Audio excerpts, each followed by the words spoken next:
Consideremos la siguiente ecuación diferencial. 5 multiplicado por y' menos 20 por y igual a 30. Esta es una ecuación diferencial ordinaria lineal de primer orden. Y la técnica para calcular su solución consiste en estandarizarla. Es decir, reescribirla de la forma y' más p de x, es decir, una expresión que depende de x, multiplicada por y igual a f de x, es una expresión que depende de x. Bien, entonces, ¿cómo nosotros reescribimos esta ecuación diferencial de esta forma? Notamos lo siguiente, que el coeficiente principal de esta ecuación es 5, entonces basta con dividir entre 5 por cada elemento de la ecuación, es decir, dividimos por 5 del lado izquierdo y dividimos por 5 del lado derecho. Entonces tenemos aquí 5 entre 5 multiplicado por y' menos 20 entre 5 por y igual a 30 entre 5.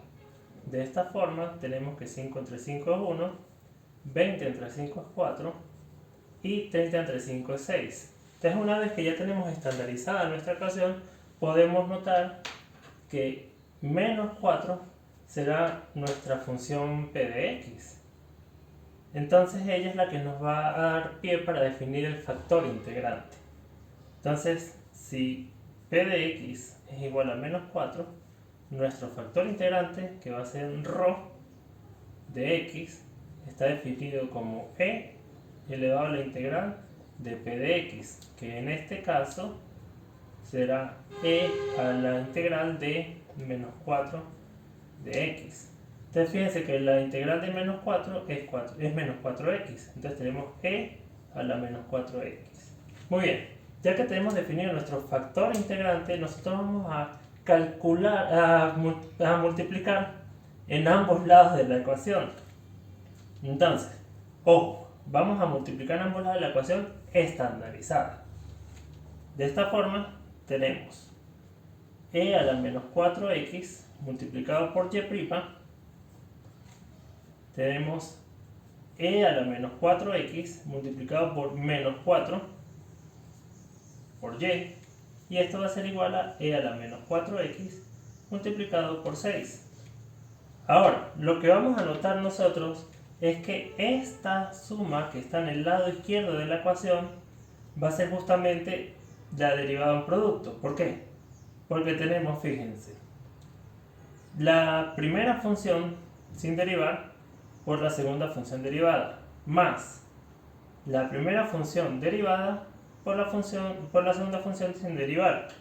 Entonces tenemos que esta expresión que está aquí es la derivada de e a la menos 4x multiplicado por y.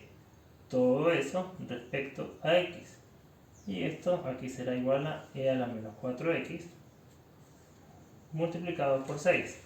Ahora, ¿cómo continuamos nosotros? Fíjense que si tenemos de un lado de la integral, de un lado de la ecuación diferencial, tenemos una derivada, debemos aplicar la operación inversa de la derivada, es decir, la antiderivación.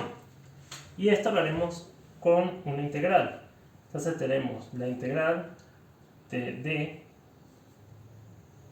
aquí tenemos de diferencial, de menos 4x por y respecto a x, y estamos integrando respecto a x justamente. Y esto será igual a ¿quién? A la integral de e a la menos 4x respecto a x también.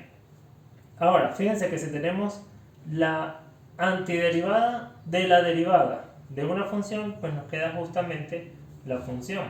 Entonces tenemos e a la menos 4x multiplicado por y. Y del lado derecho tenemos la integral de e a la menos 4x por 6. Entonces este 6, que es una constante, vamos a sacarlo de la integral. Entonces tenemos la integral de e a la menos 4x de x.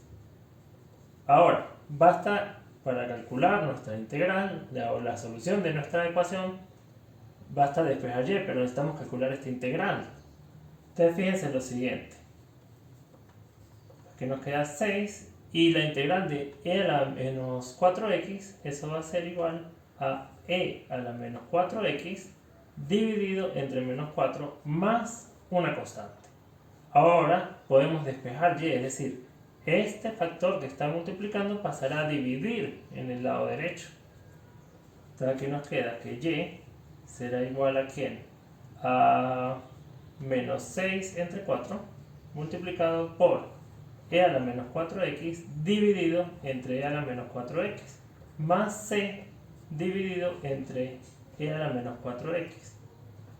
Ahora, ¿qué va a ocurrir? Fíjense que 6 entre 4 es igual a 3 medios. Entonces tenemos menos 3 medios. E a la menos 4x entre e a la menos 4x es igual a 1.